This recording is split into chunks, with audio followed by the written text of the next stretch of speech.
Hare Krishna. So ఈరోజు మనం 2వ అధ్యాయం 17వ శ్లోకంలోకి వెళ్తాం. అవినాశీ తు తద్విద్ధి येन सर्वमिदं ततं विनाशामव्ययस्य न कश्चित् कर्तुमर्हति. अविनाशी तु तद्विद्धि येन सर्वमिदं ततं विनाशमव्ययस्य न कश्चित् कर्तुमर्हति. विनाशी तु तद्विद्धि येन सर्वमिदं ततं विनाशामव्ययस्य न कश्चित् कर्तुमर्हति. अविनाशी तु तद्विद्धि येन सर्वमिदं ततं विनाशामव्ययस्य न कश्चित् कर्तुमर्हति. अविनाशी तु तद्विद्धि येन सर्वमिदं ततं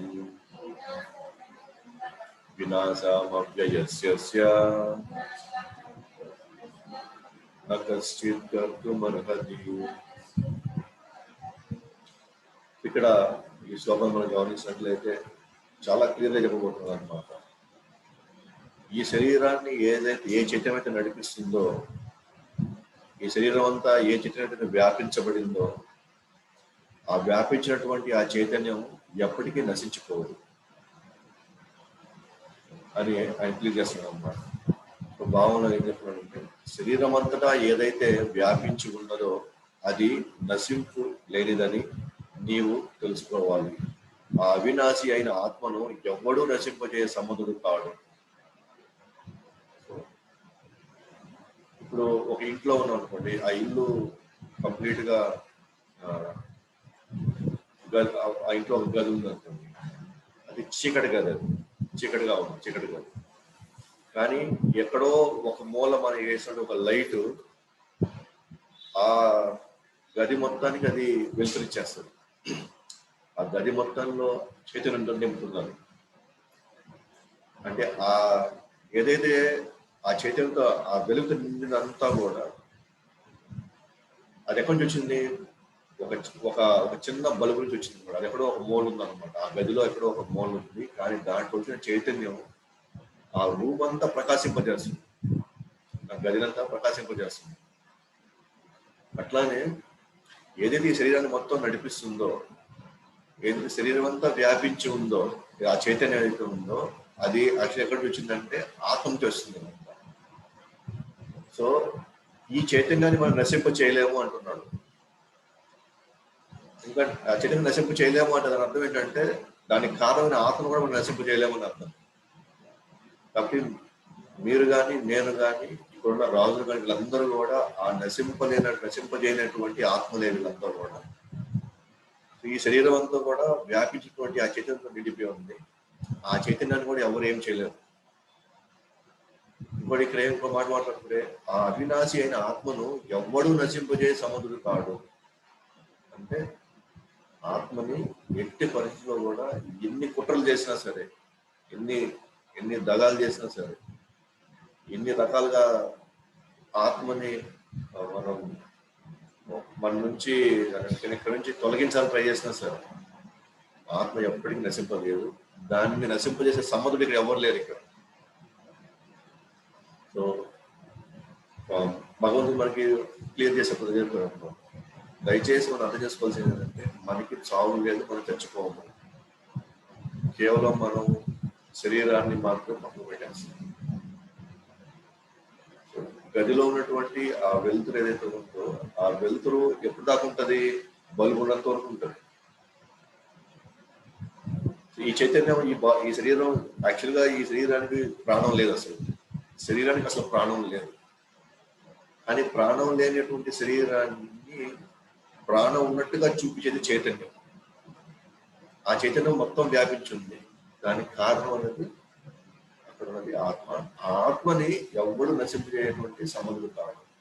సో ఈ భాష్యంలో చూసి మన ప్రభుపాదుల వారు చాలా క్లియర్ గా ఆత్మ యొక్క లక్షణాలు, ఆత్మ యొక్క సైజ్ ఏంటి, వివిధ పురాణాల్లో, వివిధ ఉపనిషత్తుల్లో దాని యొక్క లక్షణాలు చెప్పబడడం, దాని సైజ్ చెప్పడం, సో అది ఏ విధంగా దాని యొక్క గుణగణాలు చాలా తెలిసి 2 పేజీలు భాష రాసినారు. సో మనం దాన్ని బాగా చదివినట్లయితే మనకి కొంచెం క్లియర్గా ఇంకొంచెం లోతుగా మనం అధ్యయనం చేసుకోవచ్చు అంటాం. సో అట్లా అందువల్ల మనం ఆ భాషను ఖచ్చితంగా చదవండి. చాలా పెద్ద భాష ఉంది.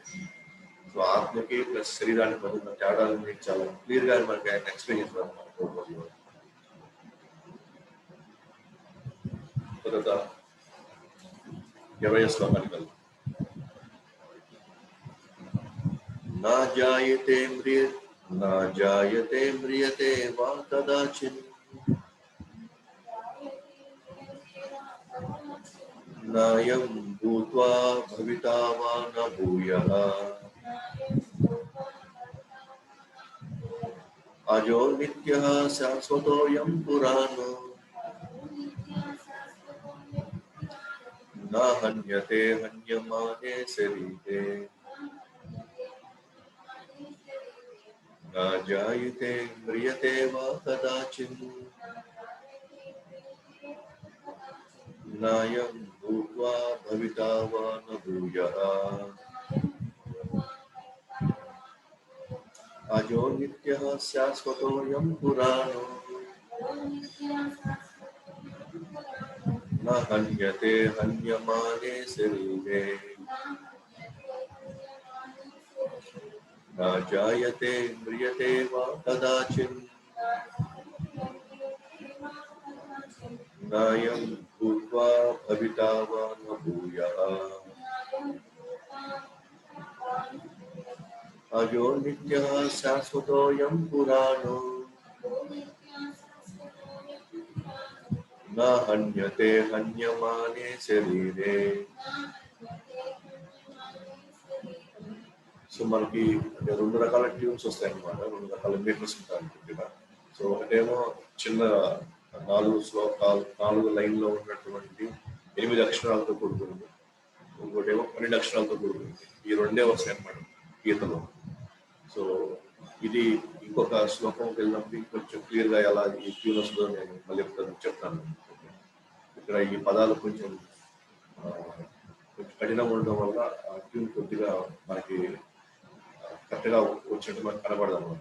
సో ఇంకొక శ్లోకంలో నేను దాన్ని కొంచెం నీట్గా అది ఎలా పలకాలో నేను నేర్పిస్తాను. సో ఇక్కడ మళ్ళీ ఆత్మ యొక్క ఉన్నతమైనటువంటి లక్షణాలని, సో నిజంగా ఆత్మ యొక్క గొప్పతనాన్ని మళ్ళీ ఒకసారి కృష్ణుడు ఎక్స్ప్లెయిన్ ప్రయత్నిస్తాను. ఏం చెప్తున్నాడు అంటే, ఆత్మకు ఎప్పుడు జననము కానీ మరణం కానీ లేదు. ఆత్మ ఒకప్పుడు ఉండి మరి ఒకప్పుడు లేకపోదు. అది అజము, నిత్యము, శాశ్వతము, పురాతనము అయినట్టుది. దేహము చంపబడును, ఆత్మ చంపబడును. క్లియర్గా మళ్ళీ ఆత్మ అసలు జననమే లేదు ఆత్మకి. దానికి జననం లేదని అసలు మరణమే లేదు. దేనికైతే జననం ఉంటుందో దానికి మరణం ఉంటుంది. దేనికైతే సృష్టించబడుతుందో అది ఖచ్చితంగా వినాశనం జరుగుతుంది. దేనికైతే సృష్టి చెందదో దానికి వినాశనం లేదు. సో ఆత్మ సృష్టించబడలేదు, నిత్యం భగవంతుతో ఉండింది, ఎప్పటి నుంచో ఉంది. ఇది ఒకప్పుడు ఉండి ఇంకొకప్పుడు లేకపోవడమే జరగదు. అదే మనం చెప్పుకున్నాం. మన ముందు కనబడలేదు అంతే, ఆ వ్యక్తి మన ముందు కనబడాల, మన ముందు లేడంతే. కానీ ఇంకొక రూపంలో ఇంకో దగ్గర ఎక్కడో ఉన్నాడు. కానీ మొదటిగా అంతరించిపోలేదు, ఇంకా గాల్లో అట్లా మాయమైపోలేదు. ఇంకొక రూపంలో ఖచ్చితంగా ఉంటాడు అనమాట. ఇప్పుడు మనిషి రూపంలో ఉండొచ్చు, అతను కొన్ని కార్యక్రమాలు చేసుకుంటే మళ్ళీ ఇంకొక మానవ జన్మలో వచ్చి ఇంకొక మానవుడుగా ఇంకొక శరీరంతో ఇంకొక రూపంలో ఉంటాడు. లేదు చేసిన పాపంలో లెక్క ఎక్కువ ఉందనుకోండి, వికర్మ కార్యాలు ఎక్కువ చేశాడు అనుకోండి, అప్పుడు ఏ జంతు శరీరాల్లోనే ఇంకొక రూపంలో ఉంటాడు. కానీ మొత్తానికి అయితే ఎక్కడో దగ్గర ఉంటారు. ఈ లోకంలో కాదు, ఇంకో లోకంలో, ఇంకో లోకంలో, ఇంకో లోకంలో, ఇంకో రూపంలో ఖచ్చితంగా ఉంటారు. అది అజము, నిత్యము, శాశ్వతము, పురాతనము. కాబట్టి దేహం చంపినబడినా కూడా ఆత్మ చంపబడదు. దేహం నాశనం అయిపోవచ్చు, కానీ ఆత్మకు మాత్రం ఏం కాదు. మనిషిని తీసుకొచ్చి కాల్చిన, కూర్చిన, ఏ రకంగా మనం ఒక్కొక్క మతంలో ఒక్కొక్క సాంప్రదాయ రకంగా ఒక్కొక్క విధంగా శరీరాలని డీల్ చేసుకుంటాం. మనం ఏ ఏ పద్ధతిలో వెళ్ళినా సరే ఆత్మ మాత్రం మనం కాల్చిన ఆత్మ కాలవదు, మనం కూర్చిన ఆత్మ మళ్ళీ పంచభూతాలతో కలిసిపోతుంది. సో దాని ఉనికి శాశ్వతంగా ఉండబోతుంది. సో మనం ఎప్పుడు శాశ్వతంగా ఉండబోతున్నాం. అది ఈ రూపంలో కాబట్టి ఇంకో రూపంలో ఇంకొక విధానం ఉండబోతుంది అంతే. దీనికి కూడా ప్రభుత్వం ద్వారా అద్భుతమైన భాష రాసేది. సో ఆత్మ యొక్క లక్షణాలని మళ్ళీ కొంచెం వివరిస్తూ దాని యొక్క గొప్పతనాన్ని మళ్ళీ మనకు బోధిస్తూ ఆయన అద్భుతంగా దయచేసి గురించి మళ్ళీ మీరు చదువుతూ ఉండండి. చదివితే మనకు అంత క్లారిటీ వస్తుంది.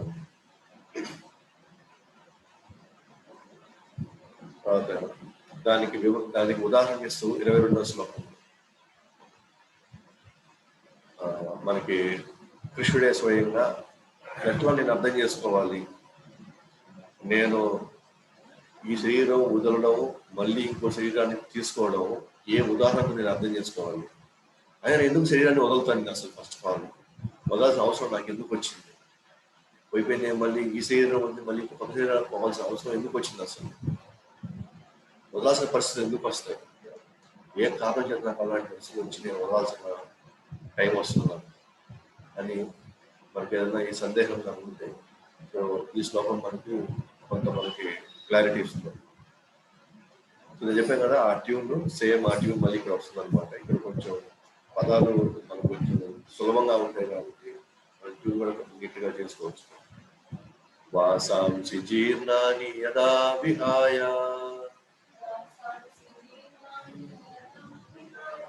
వాసాంసి జీర్ణాని యదా విహాయ వాసాంసి జీర్ణాని యదా విహాయ నవాని గృహ్ణతి నరోపరాణి నవాని గృహ్ణాతి నరోపరాణి నవాని గృహ్ణాతి నరోపరాణి తదా శరీరాన్ని విహాయ జీర్ణాన్య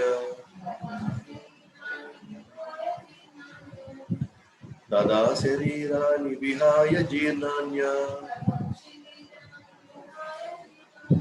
తదా శరీరాన్ని విహాయ జీర్ణాన్య అన్యాని సంయాతి నవాని దేహి అన్యాని సంయాతి నవాని దేహి అన్యాని సంయాతి నవాని దేహి వాసాంసి జీర్ణాని యదా విహాయ నవాని గృహ్ణాతి నరోపరాణి తదా శరీరాన్ని విహాయ జీర్ణాన్య అన్యాని సంయాతి నవాని దేహి వాసాంసి జీర్ణాని యదా విహాయ నవాని గృహ్ణాతి నరోపరాణి తదా శరీరాన్ని విహాయ జీర్ణాన్య అన్యాని సంయాతి నవాని దేహి వాసాంసి జీర్ణాని యదా విహాయ నవాని గృహ్ణాతి నరోపరాణి తదా శరీరాన్ని విహాయ జీర్ణాన్య అన్యాని సంయాతి నవాని దేహి. సో మనకి ఒక మంచి ఉదాహరణతో కృష్ణుడు అర్జునుడికి వివరిస్తున్నాడు అనమాట. ఎట్లా దీన్ని మనం అర్థం చేసుకోవాలి, ఈ శరీరాన్ని మార్పుని మనం ఎంత క్షుణ్ణంగా మనం అర్థం చేసుకోవాలి దీన్ని. అంటే మనకి ఒకటి చెప్పాలంటే సావు అనేది యాక్చువల్గా అంత భయపడాల్సిన అవసరం లేదు. యాక్చువల్ చావు ఒక విధంగా మనకి మంచిదేను, ఒక విధంగా చావు మనకి మేలు చేస్తుంది అన్నట్టుగా మనకి ఉంటుంది అనమాట. ఎందుకంటే మనం చావు అంటే భయపడుతున్నాం. చనిపోయే పరిస్థితులు వచ్చినప్పుడు మనకి ఎక్కువ మనం ఆందోళన చెందుతాము, ఎక్కువ కష్టపడతాం, బాధపడతాం. కానీ అది మనం అంత బాధపడాల్సింది, అంత మనం చింతించాల్సింది, అంత భయపడాల్సిన అవసరం లేదన్నట్టుగా కృష్ణుడు చెప్పాడు. ఎందుకంటే అర్జునుడు వాళ్ళు చనిపోతే ఆ చావుని ఎక్కడ భరించలేకపోతున్నాడు. పైగా తనని ఎప్పుడు ప్రేమించే వాళ్ళు చావును చూడలేకపోతున్నాడు. కానీ తన తన తన భక్తుడికి నువ్వు అంత భయపడాల్సింది, అంత బాధపడాల్సిన అవసరం లేదు, వాస్తవానికి అది ఇంకా ఆ చావు మేలు చేస్తుంది అన్నట్లుగా వస్తుంది అన్నమాట ఇక్కడ. సో భావం మనం చూస్తే మానవుడు పాతబడిన దుస్తులను విడిచి కొత్త వాటిని ధరించినట్లు ఆత్మ కూడా నిష్ప్రయోజనమైన దేహమును విడిచి కొత్త దేహమును గ్రహించును. నిష్ప్రయోజనము లేని ఈ శరీరం మనకు నిష్ప్రయోజనం అయిపోయింది. మన పని చేసుకోవడానికి ఈ శరీరం పనికి రావట్లేదు, మనం అనుభవించడానికి ఈ శరీరం పనికి రావట్లేదు. సో మనం అనుభవించలేని, ఇంకా దేనికి పనికి రాని, ఏ విధంగా ఉపయోగపడినటువంటి ఈ శరీరాన్ని వదిలి నీకు కొత్త శరీరం ఇస్తాను, నువ్వు ఇంకా అద్భుతంగా ఇంకా నువ్వు బాగా అనుభవించవచ్చు, నువ్వు కావాల్సిన ఇంకా నువ్వు చేసుకోవచ్చు, నీ కోరికలు ఇంకా నువ్వు తీర్చుకోవచ్చు, దానికి అనుకూల నీకు శరీరం నీకు నేను ఇస్తున్నాను అని అనుకున్నప్పుడు ఖచ్చితంగా వాళ్ళందరూ ఆనందపడాలి. ఎందుకంటే ఎవరో ఉన్నంత వరకు శరీరం మనకు బాగుంది, మనకి ఏది కావాలో చేయడానికి కావాల్సిన శక్తి ఉంది, మనం ఏది నెరవేర్చుకోవడానికి దానికి కావాల్సినటువంటి సామర్థ్యం ఉంది ఆ శరీరంలో. కానీ ఒకసారి 55, 60 దాటిన తర్వాత లోపల కోరికలు బలంగా ఉంది, కానీ శరీరం సహకరించట్లేదు. ఎన్నో చేయాలన్న లోపల ఆలోచనలు ఉన్నాయి, ఎక్కడికో నెరవేర్చుకోవాలన్నటువంటి లోపల ఎన్నో ఐడియాస్ ఉన్నాయి, కానీ ఇప్పుడు శరీరం సహకరించట్లేదు. సో భగవంతుడు మనకు హెల్ప్ చేస్తాడు. మనకి భగవంతుడు నువ్వు కావాలనుకుంటున్నావు, నువ్వు కోరుకుంటున్నావు, నువ్వు అనుభవించాలనుకుంటున్నావు, ఏదో చేయాలనుకుంటున్నావు, కానీ ఈ శరీరం నువ్వు చేయలేవు. కాబట్టి నేను నీకు మంచి శరీరాన్ని నీ కోరిక తగినట్టుగా నువ్వు ఆనందంగా అనుభవించడానికి నేను నీకు శరీరం ఇస్తాను. సో అసలు మనం ఆనందపడాలి. అది ఎంత సులభంగా చెప్పినట్టు, అంటే ఆనందపడాల్సిన విషయం ఎందుకని అంటున్నాడు ఇక్కడ అంటే, మనం గమనిస్తే ఎవరైనా మనం పాత బట్టలు, చిరిగిపోయిన బట్టలు వేసుకోవాలనుకుంటాం, మనం వేసుకోవాలనుకోము. ఎప్పుడెప్పుడు మనకి పెద్దవాళ్ళు, పేరెంట్స్ మనకి కొత్త డ్రెస్ తీసుకొచ్చి ఇమ్మీడియట్ గా మనం లేదనే పాత డ్రెస్సులే ఉంటారు, నాకు ఇదే చాలా బాగుంది, నా జీవితాంతో నేను ఇట్లాగే ఈ డ్రెస్ వేసుకుంటూనే ఉంటాను. మనకి ఎవరైనా మనం ముందుకేస్తామా? లేకపోతే మనం చిరిగిన వస్త్రాలు పనబడేసి నీకు కొత్త డ్రెస్, బాగా కాస్ట్లీ డ్రెస్ ఇస్తామంటే మనం బాధపడితే ఏడుస్తూ వేసుకుంటాం ఆ డ్రెస్ని. వేసుకున్నాం గంత వేసుకుని ఎప్పుడెప్పుడు వదిలేద్దాం దీని అనుకుంటూ ఉంటాం. ఈ దుస్తులు త్వరగా వదిలేసుకుంటాం, మంచిది, మనం ఫ్రెష్గా 10 మందికి ఆకర్షణగా ఉండాలని మనం కోరుకుంటాం. అంత సహజంగా ఉంటుంది మనలో భావాలు. అంత సహజంగా మనం పాత డ్రెస్సును వదిలి కొత్త డ్రెస్సుని అంత సహజంగా మనం ఆనందంగా స్వీకరిస్తాము. చావు కూడా అంతే ఆనందకరమైంది.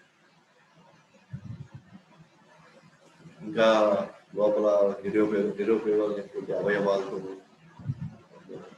నేను లోపల అవయవం నేను పద్యలేను మొర్రు అనుకుంటున్నాను, నేను నీ కోరికలు నేను తీర్చలేను, ఈసారి నేను పరిగెత్తలేను, ఇప్పుడు నీకు కావాల్సిన నేను చేయలేను, అది లోపల ఏడుస్తుంది శరీరం. కృష్ణుడు ఏమంటున్నాడు, అందుకని ఏడుస్తుంది కాబట్టి నేను నీకు మంచి సిస్టంలో నీకు తగినట్టుగా నీకు అవకాశం ఇస్తున్నాను, హ్యాపీగా నీకు శరీరం తీసుకోవాలి. సో చావుని మనం ఇంకో పర్సెప్షన్ నుంచి మనం చూడాలి. ఇప్పుడు సరే మనం ఇదే కుటుంబంలో అనుకుంటున్నాము, ఇదే ఇంట్లో ఉండాలనుకుంటున్నాము, ఇదే పరిస్థితిలో ఉండాలనుకుంటున్నాము, నువ్వు ఉండాలనుకున్నా సరే నీ శరీరం సాకరించడం నీకు అది దుఃఖమే ఉంటుంది కదా, అదే కుటుంబంలో, అదే పరిస్థితుల్లో, అదే సొంత వాళ్ళ మధ్యలో అదే శరీరం పెట్టుకొని మన సాగు లేదన్నారు అనుకోండి. కానీ ముసలితనంతో ఇక ఆ జన్మాంతం మనం బతకగలుగుతాము. హాస్పిటల్కి పోయి వస్తూ వస్తూ వస్తూ మన తిండి మన తినలేక, జీర్ణించుకోలేక చతికిల పడిపోయేసి ఏ శక్తి, కనీసం తాగడానికి కూడా శక్తి లేకపోతే ఆ శరీరంతో మనం ఎప్పటికైనా ఉండాలనుకుంటున్నాము, ఎప్పటిగా అలాగే జీవించాలనుకుంటున్నాము. వాస్తవానికి అది నరకమా లేకపోతే అది స్వర్గమా? యాక్చువల్లీ నరకమా. కృష్ణుడు మనకి మంచి అవకాశం ఇస్తున్నాడు. మన కోరికలు తెచ్చడానికే, మనకు ఆనందం ఇవ్వడానికే ఎక్కువ శరీరం ఇస్తా ఉంటున్నాడు. సో చిరిగిపోయిన బట్టలు వదిలేసి పరిగెత్తుకుంటే ఎట్లా మనం కొత్త బట్టలు వేసుకుంటాం. సో దేనికి పనికిరాని శరీరం కొత్త శరీరం వస్తుంది. మనం ఆ దృష్టిలోంచి మనం లోతుల్లోకి ఆలోచించినప్పుడు మాత్రమే మనం సావును జయించగలం, సావును ఆహ్వానించగలం. మనం ఎంత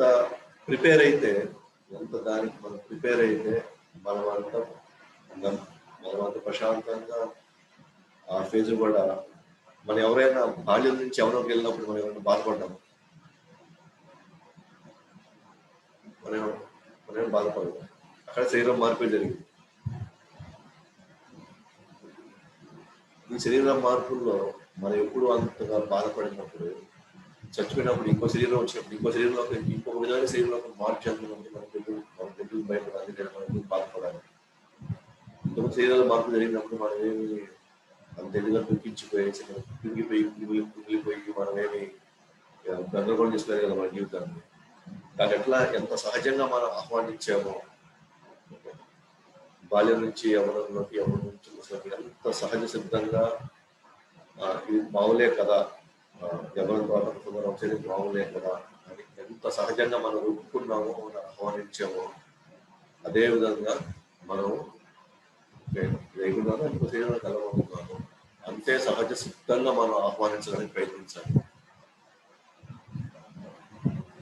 సో ఇదంతా మనం సహజ సిద్ధంగా ఆనందంగా ఆహ్వానించుకున్నాము. అదేవిధంగా ఇది కూడా అంతే. అంతేగాని ఇదేదో చాలా భయంకరుడు ఏదో పరిస్థితులకు వెళ్ళబోతున్నాము, దారుణమైన పరిస్థితులకు వెళ్ళబోతున్నాము, మంచి ఏదో అర్థం కాని ఒక పరిస్థితిలోకి నేను వెళ్ళిపోబోతున్నానేమో అని మనం భయపడాల్సిన అవసరం లేదు. అఫ్కోర్స్ అందుకే మనకి మన జన్మలో మనకి ఈ శాస్త్రాలు మనకి మన జన్మలో మాత్రమే అవకాశం ఇచ్చింది అన్నమాట. మనకి ఎలాంటి జన్మ కావాలా అనేది, ఎలాంటి జన్మలోకి మనం వెళ్ళాలి అని మనకి చాయిస్ గానే మనకు అనిపిస్తుంది. శాస్త్రాలు ఏంటంటే మనం జీవించినట్లయితే ఖచ్చితంగా మనకి అద్భుతమైన శరీరం వచ్చి దానికంటే అద్భుతంగా మనం అనుభవించడానికి అవకాశం వస్తుంది.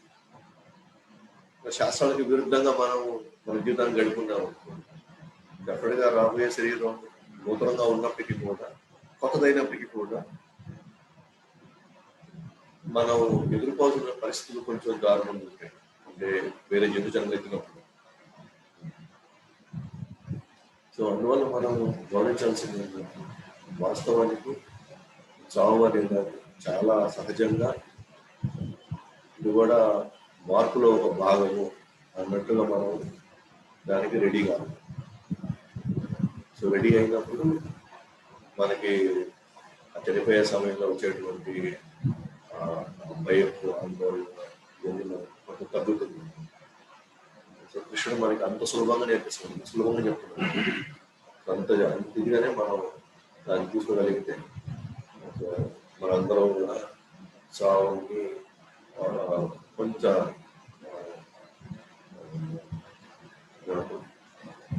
భయాందోళనలోకి గురి కాకుండా, అది కూడా ఒక సహజమైన మార్పు మంచి నిష్క్రమించి కొద్ది వరకు వెళ్తుంది.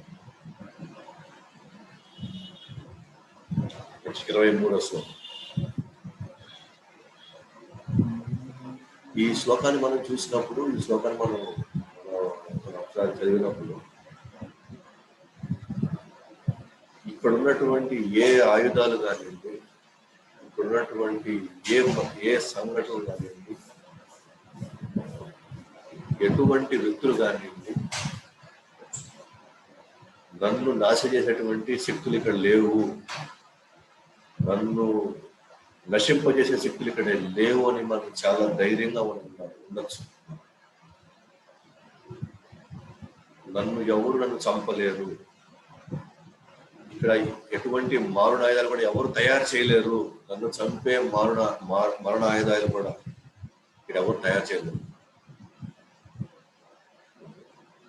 అది వాళ్ళు ఏ రకంగా వాళ్ళు తీసుకొచ్చిన పంచభూతాల్లో వాళ్ళు ఎంత టెక్నాలజీ పెంచుకున్నా సరే, ఏ స్థాయిలో పెంచుకున్నా సరే, ఆత్మని నశింపజేసేటువంటి ఏ అంశం కూడా ఇక్కడ లేదు, రాదు, వచ్చేదానికి అసలు అవకాశమే లేదు. అందుకనే ఈ శ్లోకాన్ని మనం చదివినప్పుడు మనం అనుకుంటాను, నాకేమి జరగదు, నాకేమి కాదు. ఇది కేవలం పరిస్థితుల్లో కొన్ని మార్పులు, కొన్ని బాహ్యంగా ఇంద్రియాలు చేసే కొంత ఇబ్బంది, లేదా అహంకారంలో కొంత ఇబ్బందే కాదు.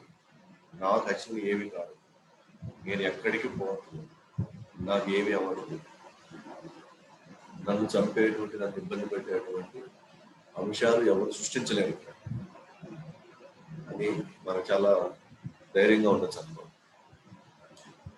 నైనం చిందంతి శస్త్రాన్ని నైనం దహతి పావకః నచైనం క్లేదయంత్యాపో నా శోషయతి మారుతః. నైనం చిందంతి శస్త్రాన్ని నైనం దహతి పావకః నచైనం క్లేదయంత్యాపో నా శోషయతి మారుతః. నైనం చిందంతి శస్త్రాన్ని నైనం దహతి పావకః నచైనం క్లేదయంత్యాపో నా శోషయతి మారుతః. నైనం చిందంతి శస్త్రాన్ని నైనం దహతి పావకః నచైనం క్లేదయంత్యాపో నా శోషయతి మారుతః. స్వభావము ఈ ఆత్మను ఆయుధములు ముక్కలుగా ఖండింపజాలవు, అగ్ని దహింపజాలదు, నీరు కడుపజాలదు, వాయువు ఎండింపజాలదు. ఈ ఆత్మని ఎవరు ఏం చేయలేదు. మనకి సగం భయం అంతా కూడా నాకేమైపోతుందో, నన్ను చంపేస్తారేమో, నాకు చావు వచ్చేసాను, నేను పూర్తిగా కనుమరుగు అయిపోతాను, తర్వాత నా భవిష్యత్తు ఏమైపోతుంది, అసలు ఉంటానో వీళ్ళంతా ఏమైపోతారు అనేటువంటి ఆ ప్రగాఢమైన భావంలో మనము విపరీతమైనటువంటి దుఃఖానికి ఆందోళనకు మనం గురి అవుతున్నాం. కానీ ఇక్కడ కృష్ణుడు మనకి క్లియర్ చేసేస్తున్నాడు, ఇక్కడ ఏ అంశాలు మనల్ని ఏమి చేయలేవు, ఇక్కడ మన శత్రువులు కూడా మనల్ని ఏమి చేయలేరు, మనకు అయిన వాళ్ళు మనల్ని ఏం చేయలేరు. ఎన్ని కుట్రలు చేసినా, మన వెనకాల ఎన్ని రకాల పూజలు తవ్వినా కూడా మళ్ళీ ముక్కలుగా మనల్ని నరికినా కూడా, ఏ పాటిగా గద్దలకి వీటికి వేసినా కూడా మనకేమి కాదు, మనం ఎక్కడికి పోము. ఇక్కడ నాశనం చేసే శక్తి దేనికి లేదు. కృష్ణుడే స్వయంగా అంటాడు, ఆత్మని నశింపజేసేటువంటి నశింపజేసేదానికి ఎప్పుడు ఇక్కడ సమర్థుడే కాడు. అసలు ఆ సమర్థుడు లేడు ఇక్కడ అసలు. అంటే చిన్నవాడు కృష్ణుడు కూడా ఆత్మను చంపడు, కృష్ణుడు కూడా ఆత్మని నశింపజేయడు. అసలు సమయ శక్తి ఆయనకు ఉంది, ఎందుకంటే సృష్టికర్త ఆయన కాదు. కానీ ఆయన అంత చెప్తాడు, అంత మనకి భరోసా ఇస్తాడు అనమాట. సృష్టిలో ఆత్మని ఎవ్వరూ కూడా, ఎటువంటి వ్యక్తి అయినా సరే, అసలు ఏ స్థాయి వ్యక్తి అయినా సరే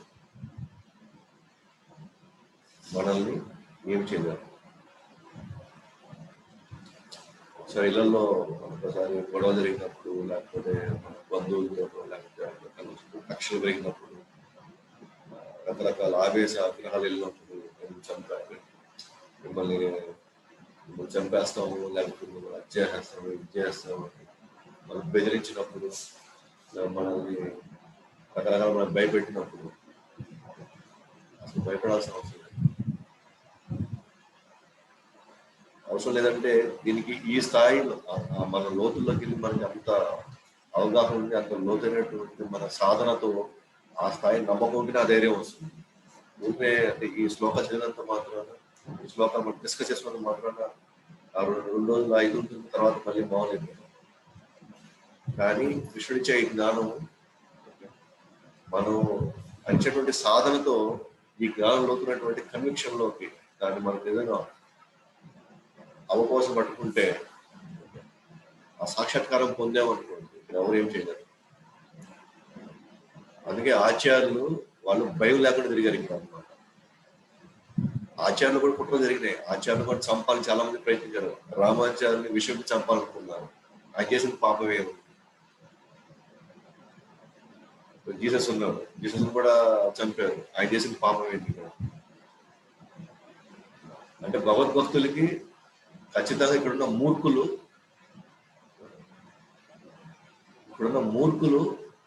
వాళ్ళ అవగాహన లోపంతో వాళ్ళ యొక్క ఆలోచనలకి లేదా వాళ్ళ ఎజెండాలకి వీళ్ళు వ్యతిరేకం అనిపిస్తారు, అందుకు వాళ్ళు చంపాలనుకుంటారు. కానీ ఆచార్యులు వీళ్ళైతే చంపుతారు, వీళ్ళని భయపడతారు కాబట్టి వాళ్ళు లోపలే పోయి వాళ్ళని దాంకుల్లో ఉంటుంది. వాళ్ళు ఎంత బెదిరిస్తారో అంత ఇదిగా వాళ్ళు ప్రచారం చేస్తారు, దాని దగ్గర వాళ్ళు ఎదుర్కొంటారు అన్నమాట. ఎందుకంటే వాళ్ళ ఆ స్థాయిలో వాళ్ళ ఆత్మసాక్షాత్కారం పొందారు. ఇప్పుడున్న ప్రతి ఒక్కరికి అవకాశం ఉందన్నమాట. ఈ స్థాయిలో మనం ధైర్యంగా ఎవరైనా ఎదుర్కొనేంత శక్తి సామర్థ్యం ప్రతి ఒక్కరికి ఉంది.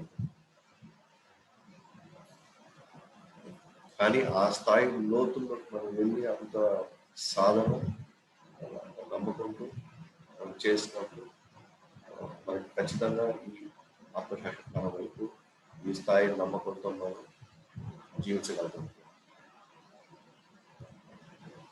ఒకసారి అలెగ్జాండర్ భారతదేశం వచ్చినప్పుడు ఆయన ఒక్కొక్క రాష్ట్రం ఆయన జయించుకుంటూ వెళ్తూ ఉన్నప్పుడు ఒకసారి ఆయన వస్తూ ఒక పొలంలో ఆయన గురువు వేసుకొని వస్తూ ఉన్నాడు. ఆ పొలంలో వ్యవసాయం చేసే ఒక వ్యక్తి హ్యాపీగా పైన జస్ట్ ఒక ధోతి ఒకటి వేసుకున్నాడు, జస్ట్ ఒక కుండి వేసుకొని ఆడు కొనుక్కున్నాడు అంతే. అట్లా హ్యాపీగా రిలాక్స్ చేసుకున్నాడు. అలెగ్జాండర్ వస్తూ ఉన్నాడు, కొంత సైన్యంతో వస్తున్నాడు, ఆ పొలాల మధ్యలో వస్తున్నాడు. ఇతను హ్యాపీగా కొట్టుకోన్నాడు. వస్తుంది చూసిపోయి వాళ్ళు వస్తున్నారు, కానీ ఈ వ్యక్తి మాత్రం ఏమీ మంచి కదలలేదు. వీళ్ళు వస్తారు కాబట్టి గౌరవం నిలబడలేదు, అలాగే కొట్టుకోవడం. అలెగ్జాండర్ దగ్గర దాకా వచ్చి గట్టిగా అరుస్తున్నాను, నీకు గుర్తుందా లేదా, నేను ఎవరు అనుకుంటున్నావు? అలెగ్జాండర్ సైన్యం దగ్గర వస్తున్నట్లు ఆ మాత్రం గురి లేదా, భయం లేదా, నువ్వు ముందుకు కంటిన్యూ తప్పుకో అని చెప్పేసి గట్టిగా అరవడం, బెదిరించడం, భయపెట్టడం జరిగింది. కానీ ఆ వ్యక్తి మాత్రం అలాగే కొడుకొని అతను ఒక మాట అంటాడు అనమాట అలెగ్జాండర్, నువ్వు దేనికైతే బానిసవో దానికి నేను మాస్టర్ని అంటాడు అన్నమాట. నువ్వు దేనికైతే బానిసవో దానికి నేను మాస్టర్, అధికారం, నేను అధికారిని. అలెగ్జాండర్ ఎప్పుడు అసలు ఊహించరు అసలు ఇలాంటి ఒక ఆన్సర్ ఇస్తాడు. ఎందుకంటే అలెగ్జాండర్ పోయినా భయంతో వాళ్ళే సరెండర్ అయిపోతారు. ఏది రాజ్యం రాజులు గొప్ప గొప్ప వాళ్ళంతా ఇక్కడ కేవలం తున్నుకుంటూ వేసుకోవడం అంతే. ఇండియాలో భారతదేశం హ్యాపీగా పొలంలో కూడుకోవాలి. అలెగ్జాండర్ సైన్యంతో వస్తున్నాడు. పెద్ద పెద్ద వాళ్ళే అలెగ్జాండర్ ది గ్రేట్ అంటే ప్రపంచం మొత్తానికి మనం ఒకటో లేని మహారాజు లాగా. ఏమాత్రం అసలు ఏమాత్రం పట్టించుకోవట్లేదు. అలెగ్జాండర్ అంటే ఏమంటావు నువ్వు చెప్పాలి? నువ్వు ఇంద్రియాలకు బానిసయ్యి, నీ మనసుకు బానిసయ్యి, నీ అహంకారానికి బానిసయ్యి, నువ్వు నీ యొక్క ధైర్యం పెంచుకోవడానికి నువ్వు ఇవన్నీ లేనిపోని నీకు అవసరం లేనట్టు లేకపోతే గాంభీర్యాన్ని నువ్వు కావాలని ఇవన్నీ నువ్వు దోచుకొని నువ్వు మీద పెట్టుకుంటున్నావు. ఆ దోచుకున్న దాంట్లో నువ్వు నీ గాంభీర్యాన్ని ప్రదర్శించడానికి ప్రయత్నిస్తున్నావు. ఆ గాంభీర్యం దేని వల్ల వచ్చింది? ఉచ్చలు విడినటువంటి నీకు ఏమాత్రం అంటే నువ్వు ఏమాత్రం కంట్రోల్ అయినటువంటి నీ ఇంద్రియాల వల్ల, నీ మనసు వల్ల, నీ అహంకారం వల్ల, నువ్వు దానికి బానిస అవ్వడం వల్ల నీకు ఇవన్నీ కావాలా అంటే నీ యొక్క గొప్పతనాన్ని ప్రశ్నించడానికి నీకు ఇవన్నీ కావాలి. నీకు ఇవన్నీ లేకపోతే నువ్వు లేవు అసలు. ఇవన్నీ ఉంటేనే నువ్వు నీ యొక్క ధైర్యాన్ని నువ్వు ప్రదర్శిస్తున్నావు.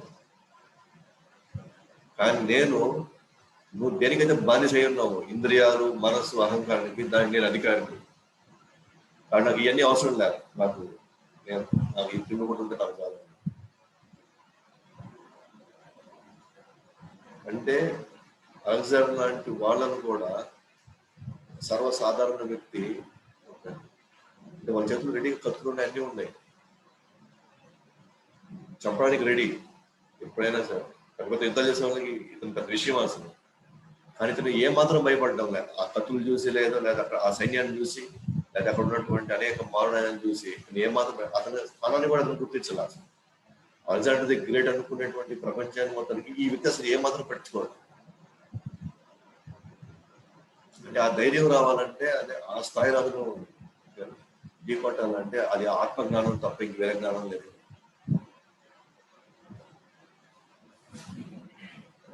ఆ ఒక్కడే అలెగ్జాండర్ సైన్యాన్ని మొత్తం ఎదుర్కొని ఆ ధైర్యం నుంచి ఆశ్చర్యపోయాడు అసలు అలెగ్జాండర్. అంటే అవగాహన ఎట్లా వచ్చింది ఆ వ్యక్తికి అంటే మన సనాతన ధర్మంలో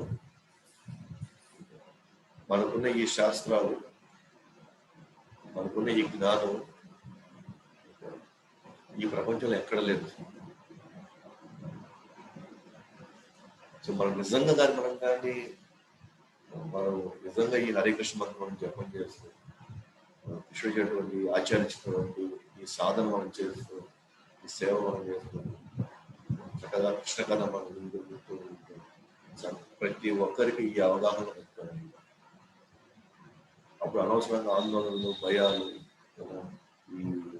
ఈ తాత్కాలికంగా వచ్చే ఈ ఆర్థిక అసమానతలు, లేకపోతే అప్పుడు వచ్చే రోగాలు, వాటి పెద్ద మనం హైరాణ పడిపోయేసి ఏదో ఒకటి చేసుకోవాలి, మనం ఏదో ఒకటి చేయాలని అంత గర్భగోళం చేసుకోవాలి జీవితాన్ని. నేను నశించినటువంటి ఆత్మని అనేది అవగాహనలో మనం ఎక్కువగా మనం జీవించగలిగితే మనము, మన కుటుంబాలు, మన సమాజాన్ని అంతే జాగ్రత్తగా, అంతే బాధ్యతతో మనం నిర్వర్తించగలుగుతాం. కాబట్టి ఆత్మస్థాయిలో మనం అవగాహన అనేది రాగలిగితే వస్తే కనుక చాలా సింపుల్ అయిపోతుంది. మనం పెద్ద పెద్ద ధ్యానాలు చేయలేము, పెద్ద తపస్సులు చేయలేము, ఏం చేయలేము ఇప్పుడున్న పరిస్థితి. కానీ హరే కృష్ణ మంత్రం ఆ స్థాయికి తీసుకెళ్ళగలుగుతాం, ఎవరినైనా తీసుకెళ్ళగలుగుతాం. ఓన్లీ థింగ్ సిన్సియర్గా మనం ఆ సాధన మనం చేయగలిగితే, తెల్లవారుజామున వేసి అవకాశం ఉంటే, ఎక్కువ మందికి అవకాశం ఉంటే ఎప్పుడైనా చేసుకోవచ్చు. బట్ అంత చేయగలిగితే కనుక కృష్ణుడు అతనితో గొప్ప ఆచార్య యొక్క ఆశీర్వాదం మన అన్ని కుటుంబాలను బాగా చేసుకోవచ్చు. సో నేను చావును, నాకు చావు లేదు అనేటువంటి ఈ అవగాహన మనకు ఉండాలి. నేను మళ్ళీ ముందు ఒకసారి చెప్పాను పరిసర క్లాస్, నాలో ఆత్మ లేదని, నాకు శరీరం ఉంది, అది పాయింట్ ఇక్కడ. చాలా మంది నాలో ఆత్మ ఉందంటే నేను ఎవరో, నాలో ఆత్మ అనేది వేరనుకుంటున్నాను. అలా అనుకుంటే అది మన శరీర ప్రభావం ఉన్నట్టే మనం. అలా కాకుండా నేను ఆత్మని ఇప్పుడు ఎప్పుడైనా నశించిపోయే శరీరంతో నేను ఉన్నాను, ఎప్పుడైనా ఎగిరిపోయే కుటుంబంతో ఉన్నాను, ఎప్పుడైనా ఎగిరిపోయే పొజిషన్లో ఉన్నాను. కానీ నేను ఆత్మని, నేను కృష్ణుడి సేవకుడిని, నేను కృష్ణుడిని బిడ్డని మాత్రం శాశ్వతమైన స్థానం అది. శాశ్వతమైన స్థానం, శాశ్వతమైనటువంటి కార్యం ఉంది, సేవ. ఇది నా ఒరిజినల్ పోస్ట్, అది ఒరిజినల్ ఎటర్నల్ పోస్ట్, ఎప్పటికీ శాశ్వతంగా ఉండేటువంటి పోస్ట్. అది ఏందని మన కృష్ణుడి సేవలో, కృష్ణుడి అంశాలు, కృష్ణుడి బిడ్డలు ఉన్నాం. ఇది శాశ్వతమైన పోస్ట్. ఈ పోస్ట్ ఎవరు తీసుకోలేరు.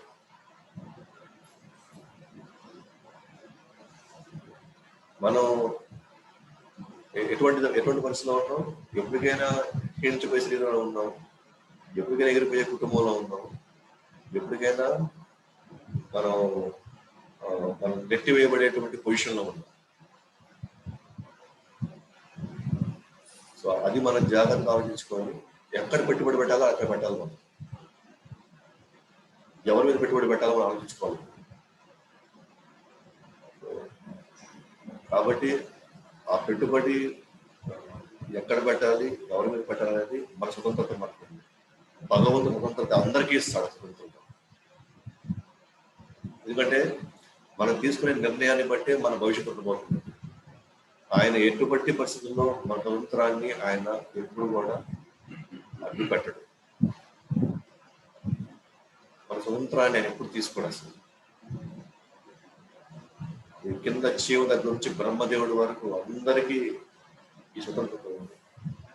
మనం చేద్దామా, ఆత్మ మీద మన పెట్టుబడి పెట్టుకుందామా, కృష్ణుడు సేవల్లో, కృష్ణనామంలో, కృష్ణ కథలో మనం సమయాన్ని ఇద్దామా, లేకపోతే అశాశ్వతమైన కార్యాలలో మన జీవన నిమగ్నం చేయడం అనేది ప్రతి ఒక్క జీవుడి యొక్క హక్కు ఉంది.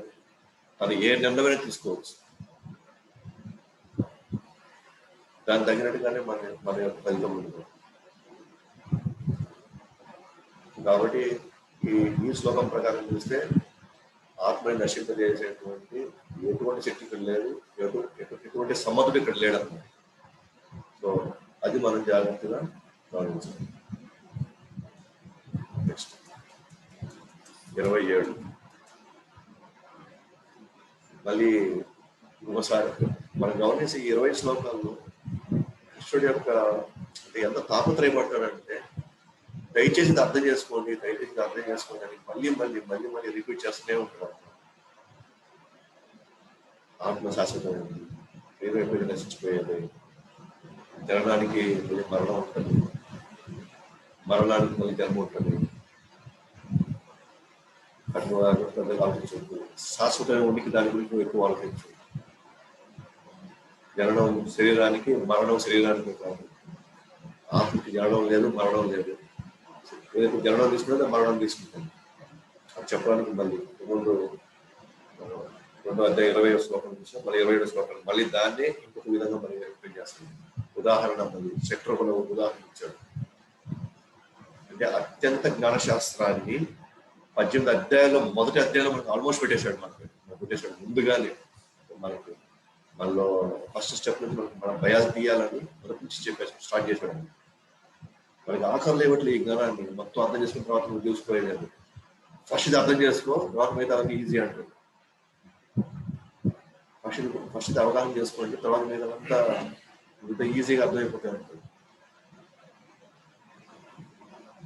కానీ ఇప్పుడున్న ఆధునిక విజ్ఞానం అసలు దీంట్లో ఏమాత్రం ఇంతవరకు కనీసం దాని దరిదాపులు కూడా రాలే. ఈ జ్ఞానంలో అసలు ఆత్మ ఉందా అనే అనే అనే పదం కూడా చాలా మంది కొత్తగా వింటూ కూడా ఉండడం ఆధునిక విజ్ఞానంలో ఉన్న వాళ్ళందరూ. ఏదైతే అతి ముఖ్యమైంది ప్రతి ఎడ్యుకేషన్లో సిలబస్ లో ఉండాల్సినటువంటి ఈ ఎడ్యుకేషన్ అసలు పూర్తిగా నెగ్లెక్ట్ చేయబడింది.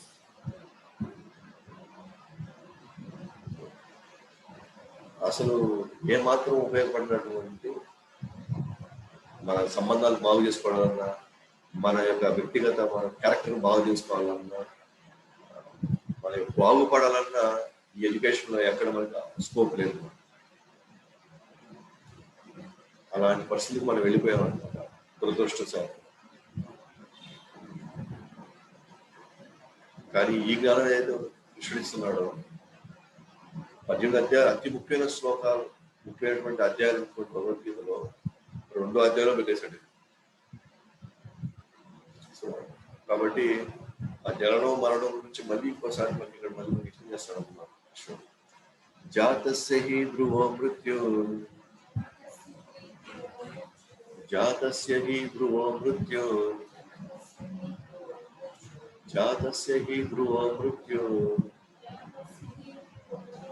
ధ్రువం జన్మామృతస్య చ,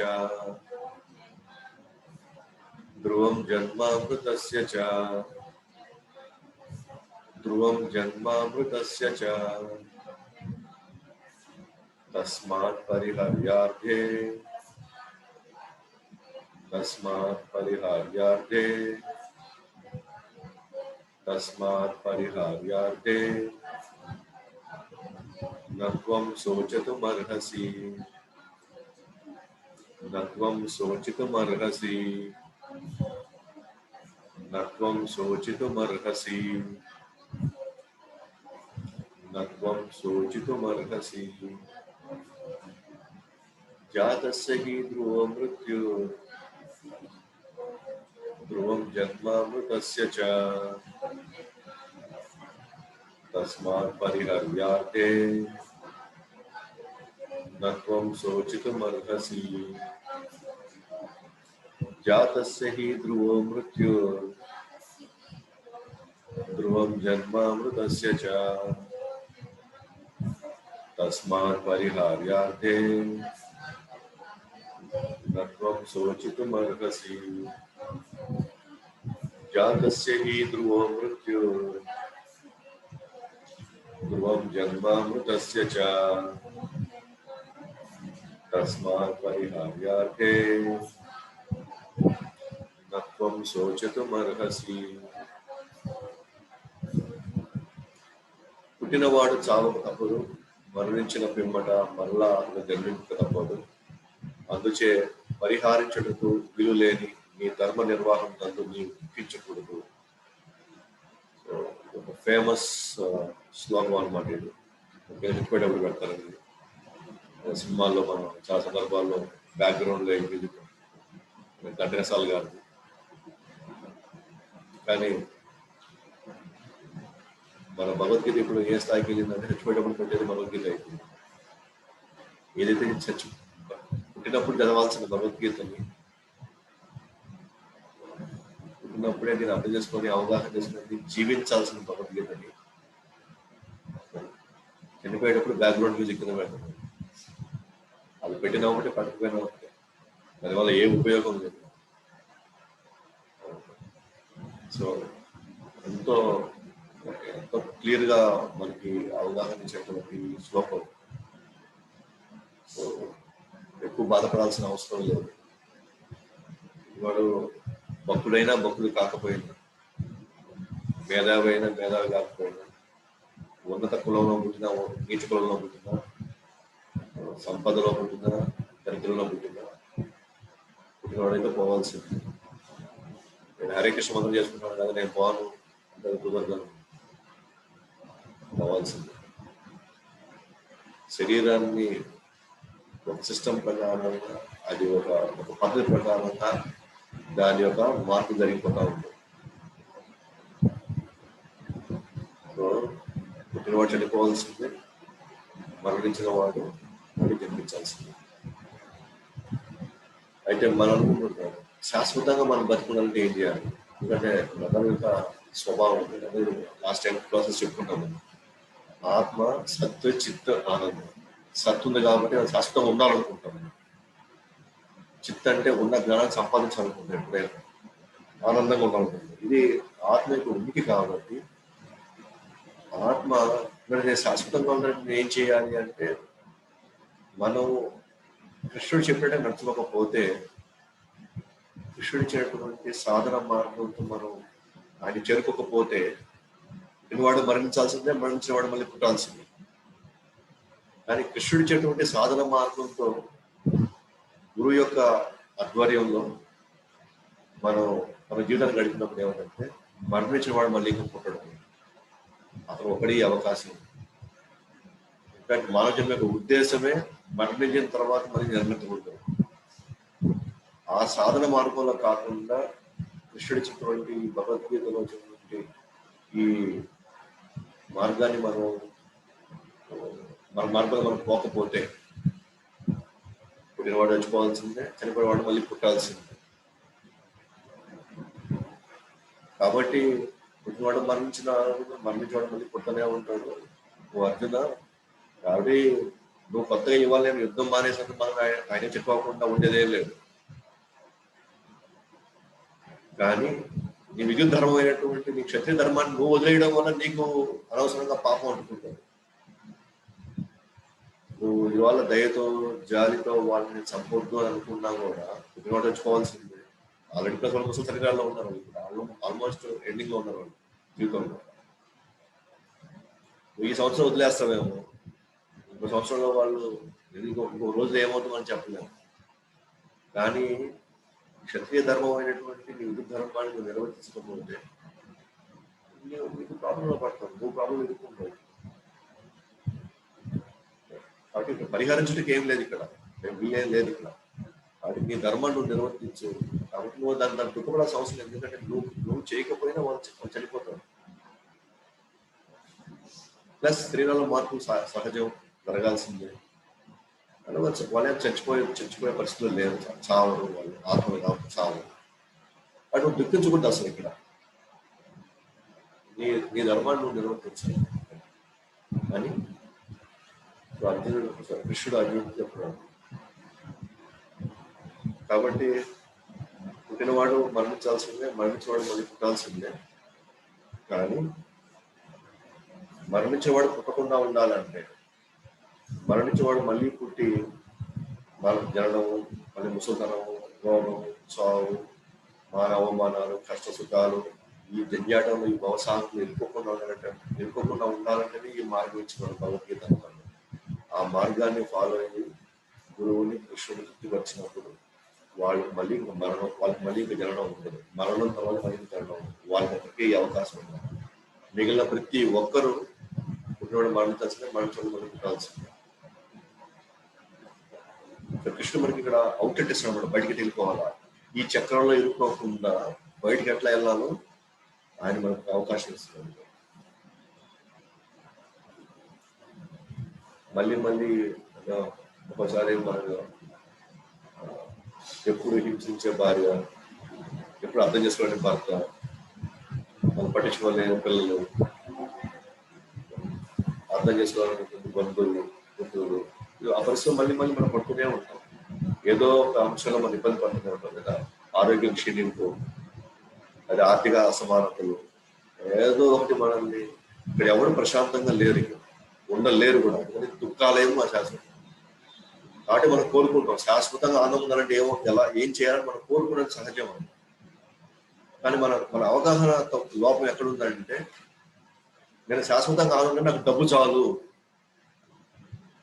ఆ డబ్బుతో నేను శాశ్వతంగా ఆనందంగా ఉండగలుగుతాను అనేటువంటి ఈ ఆలోచన తప్పు. ఇక్కడ ఈ అనుకున్న ఈ అంచనా తప్పు అన్నమాట. అది కృష్ణుడి మనం ఇక్కడ నేర్పిస్తాం. ఇక్కడ మరణము, జననం అనేది కామన్.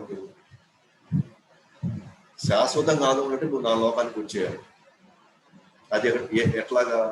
భగవద్గీతలో ఇచ్చిన మార్గం ద్వారా నువ్వు నా దగ్గరకు వచ్చేస్తే నువ్వు అనుకున్నట్టుగానే శాశ్వతంగా, నిరంతరంగా, అనంతమైనటువంటి ఆనందాన్ని, నిన్ను ఏది వెంటాడినటువంటి, ఏది నిన్ను ఇబ్బంది పెట్టినటువంటి అంశాలు అక్కడ ఉన్నాయి. ఇబ్బంది పెట్టని అంశాలు అక్కడ ఉన్నాయి. అంటే నిరంతరంగా శాశ్వతంగా మనం కృష్ణ సేవలోకి ఉండిపోయే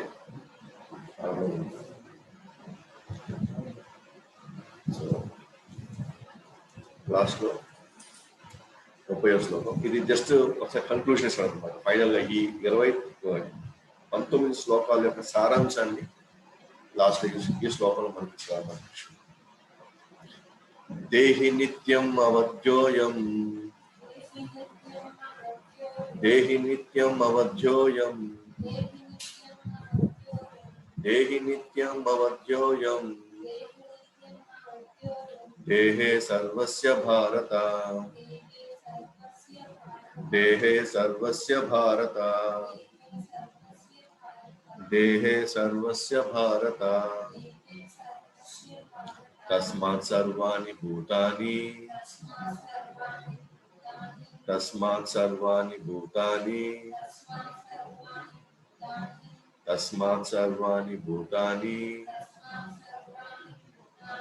నత్వం శోచితుమర్హసి, నత్వం శోచితుమర్హసి, నత్వం శోచితుమర్హసి, నత్వం శోచితుమర్హసి. దేహి నిత్యం అవధ్యోయం, దేహే సర్వస్య భారత, తస్మాత్ సర్వాణి భూతాని నత్వం శోచితుమర్హసి. దేహి నిత్యం అవధ్యోయం, దేహే సర్వస్య భారత,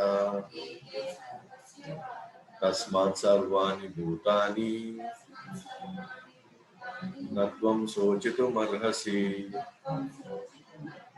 దేహి నిత్యం అవధ్యోయం, దేహే సర్వస్య భారత, తస్మాత్ సర్వాణి భూతాని నత్వం శోచితుమర్హసి. సో ఫైనల్ మనకు మళ్ళీ కృష్ణుడు ఒకసారి మొత్తాన్ని సారాంశం ఒక శ్లోకం ఇస్తున్నాడు అన్నమాట.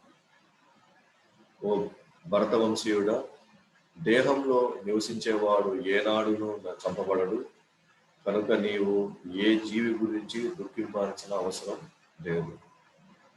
దేహంలో నివసించేవాడు ఏనాడును చంపబడదు. కాబట్టి నువ్వు ఇక్కడ దుఃఖించాల్సిన ఏ అవకాశం లేదు, ఏ అవసరం లేదు. ఎవరి గురించి నువ్వు బాధపడుతున్నావు, ఎవరి వల్ల అయితే నువ్వు నీ యుద్ధం చేయకూడదు అనుకుంటున్నావు, సో నువ్వు అనవసరంగా వాడి మీద నువ్వు జాలి చూపిస్తున్నావు. జాలి కలగాలి, జాలి ఉండాలి, కానీ ఆ జాలి కూడా సరైన వ్యక్తుల మీద సరైన పరిస్థితులు మనం ఉపయోగించాలి. దుర్మార్గులకు జాలి చూపించకూడదు, అన్యాయం చేసిన మనం జాలి చూపించకూడదు, అమాయకుల మీద మంచి వాళ్ళని మనం జాలి చూపించాలి. జాలి సహజ గుణం, ప్రతి ఒక్కరికి మనిషి అనేవాడు జాలి చూపించాలి ప్రాణి మీద. కానీ ఆ జాలి కూడా ఎవరి మీద చూపించాలి? మన సొంత వాళ్ళ దుర్మార్గులకి మనం జాలి చూపించదు, కానీ మన శత్రువు మంచివాడైతే జాలి చూపించాలి. ఇక్కడ నా శరీరానికి సంబంధంలో ఉన్న వాళ్ళు మాత్రం ఎంత దుర్మార్గమైనా నేను జాలి చూపిస్తే నన్నే సర్వనాశనం చేసేస్తుంది ఫైనల్ గా. కానీ శత్రువు అయినా సరే మంచివాడైతే అతని మీద జాలి చూపించి తన వల్ల 10 మంది బాగుపడతారు. కాబట్టి నువ్వు జాలి ఆయన ఫస్ట్ ఆయన చెప్పిన కారణం, యుద్ధం చేయాలని చెప్పిన ఫస్ట్ కారణం ఏంటి? వాళ్ళ మీద జాలి చూపించడం. అని కృష్ణుడు నువ్వు అనవసరంగా జాలి చూపిస్తున్నావు.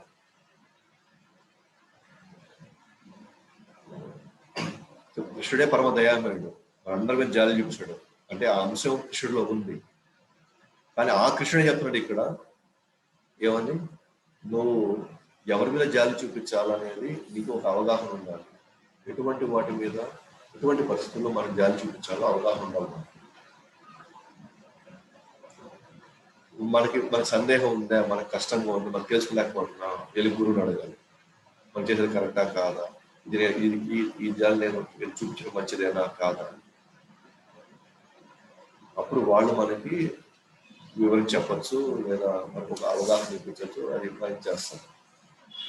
అందుకే ఇక్కడ అర్జునుడు తెలుసుకోలేకపోతున్నాడు, మీరు జాలి చూపించాలా వద్దా అని.